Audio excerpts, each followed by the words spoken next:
환율이 높아지면 수입 물가 부담이 커지고 그 결국은 우리 서민 물가에 악영향을 미치는데 이게 환율이 사실 지금 현재 상태로는 과거 관념에 의하면 좀 이상하다는 거죠. 뭐 1,500원, 뭐 1,560원 이렇게 가는 게 그 중에 하나가 수출에 의한 경상 수지가 현재 지금 전반기에만 해도 과거 작년을 넘어서 지금 1,400억 불에 5월달까지가 1,400억 불이고 5월까지만 작년 연간이 1,230억 불입니다.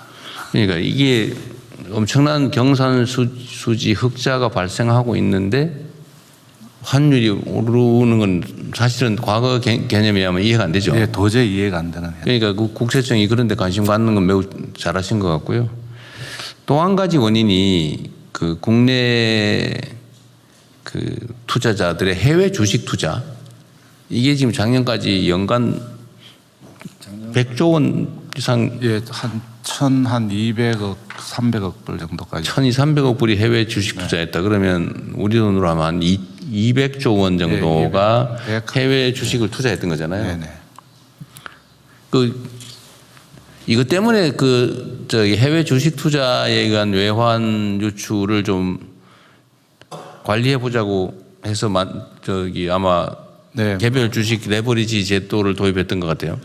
예, 작년에 사실은 일반 레버리지 상품이 홍콩이라든지 해외에서는 이미 있잖아요. 그러니까 뭐 삼성전자든 하이닉스든 그 말고도 여러 종목들이 있는 거 같은데 300까지도 또 어떤 나라는 심지어 있었어요. 그러니까 이 레버리지가 2배, 3배까지 되는 해외 레버리지 상품이 있으니까 국내 투자자들이 해외에다가 이게 투자를 하니까 그걸 국내에서 소화를 하자고 아마 삼성 그리고 하이닉스에 대해서 2배의 그 레버리지 상품을 개발했던가 봐요. 그런데 이게 어쨌든 주가의 급등에 따른 일종의 조정, 일부 급락, 이 조정을 좀 심화시켰다는 비난이 있어요. 근데 이거 지금 예를 들면 의견이 다르던데 이게 주식시장의 불안정을 심화시켰다.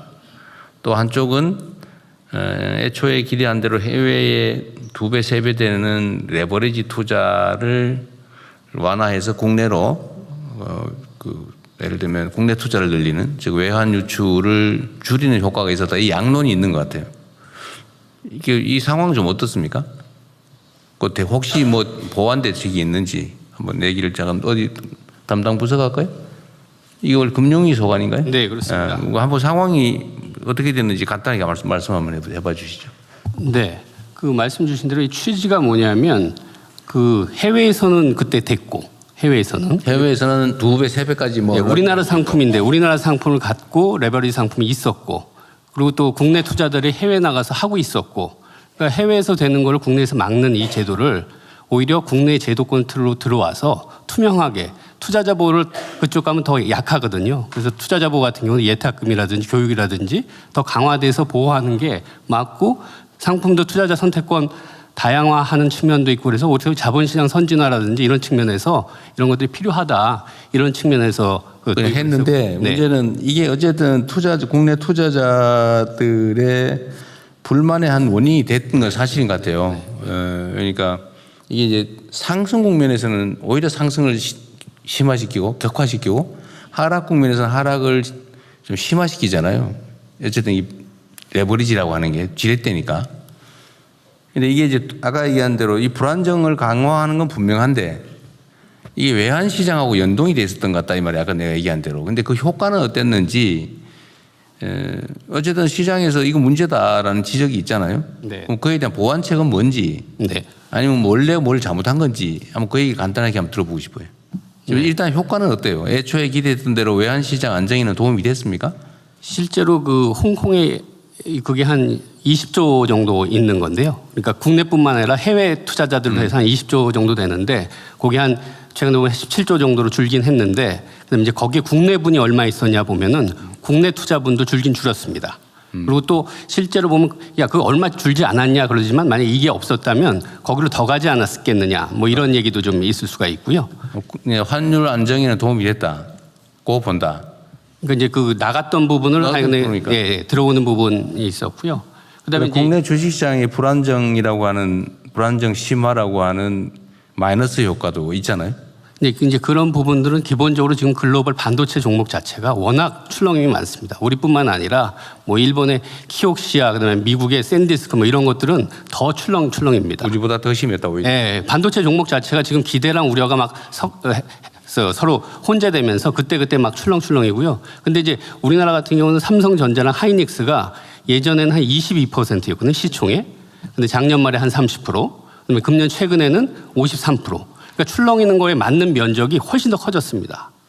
여하튼 이게 레버리지 도입은 해외에는 원래 3배까지 있었고 거기에 어쨌든 국내 투자자들이 해외에다 투자하는 게 외환 유출의 원인이 되니까 원래는 외환 안정을 위해서 국내 투자를 권장하기 위해서 만들었던 거다. 해외에도 있는 걸 국내에서 오히려 완화해서 만들었다. 투자자 보호 측면도 있고요. 해외는 예탁금 제도도 있고요. 교육 제도도 없고요. 그냥 하는 거고요. 저희들은 와서 그런 걸 하고 그다음에 이런 거는 ETF라는 그 용어도 못 쓰게 했습니다. 이 상품에 ETF라는 건 이제 장기 분산이라는 의미가 있는데 이건 단기 고위험 상품이기 때문에 해지를 하거나 여러 가지 다양한 방법 중에 하나로 쓰여 있는 거고 단기 고위험 상품이기 때문에 ETF라는 용어도 못 쓰게 하고 저희들이 한 투자자 보호를 할 수 있는 방식 내에서는 다 했고요. 하여튼 그 당국으로서는 나름의 노력을 했다고는 하지만 시장에서는 필요 이상으로 시장 불안정을 키웠다라고 하는 비판이 있고 그건 환율 안정이라고 하는 측면의 정책 효과를 노렸다고는 하지만 뭐 국민들이야 그런 것까지 고려해야 될 건 아니고 하여튼 시장 주식시장의 참여자들 입장에서는 이거 정책상의 비효율 또는 문제가 훨씬 더 크다라고 보니까 그 어쨌든 보완책은 신속하게 또 충실하게 만들어야 됩니다. 지난주에 시간이 너무 오래 걸리는 것 같기도 하고요. 지난주 목요일 날 발표를 했습니다. 근데 그거 가지고도 뭐 이거 가지고 되겠냐 이런 지적이던데요. 그러니까 지금 이 투자자 예탁금 같은 경우 기본적으로 현금으로만 3천만 원을 갖고 있어야 투자를 합니다. 근데 그 시행 자체가 즉시 하거나 뭐 조기에 하는 게 아니라 한참 있어야 된다면서요. 근데 지금 저 전산 문제가 있어서 가장 빨리 땡겨서 8월 5일 날부터 그 부분은 하겠고요. 그러니까 어쨌든 그런 것도 미리 예상했어야 된다고 하는 게 이제 시장 참여자들의 요구인데 물론 정책 당국 입장에서야 그 완벽하게 하는 게 어렵긴 했지만 어쨌든 신속하게 또 필요한 대응 조치는 좀 과감하게 하도록 하십시오. 네, 시장 영향 계속 살펴보면서요. 필요한 경우에는 추가 대책도 거기 하필이면 급상승 국면에서 조정되는 요 꼭대기에서 도입되는 바람에 마치 이것 때문에 문제가 심각한 것처럼 착시를 일으킨 측면도 있어 보여요. 네, 5월 27일 날 도입이 됐는데요. 실제로 고점은 6월 22일 날 다 반도체들이 고점이 나온 거거든요. 그 6월 22일부터 지금 많이 빠지기 시작했습니다. 대통령님 아까 말씀하신 그 외화 자금 유출입과 관련된 거는 이제 부총리님이 말씀하신 게 작년 전체로 우리나라가 해외 증권 투자한 게 1,400억 불이 나갔습니다. 작년에.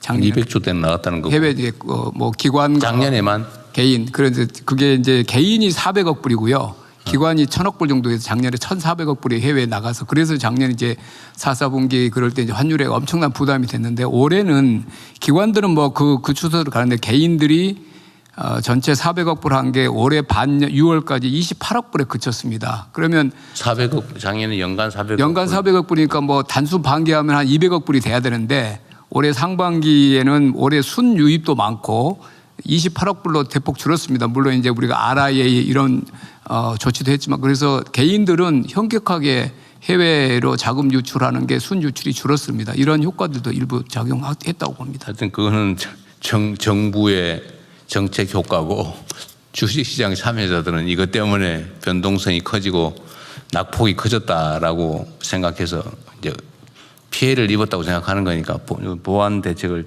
어쨌든 만드는 것도 우리 몫이죠. 정책이라고 하는 게 여러 면이 있어 언제나 어렵습니다.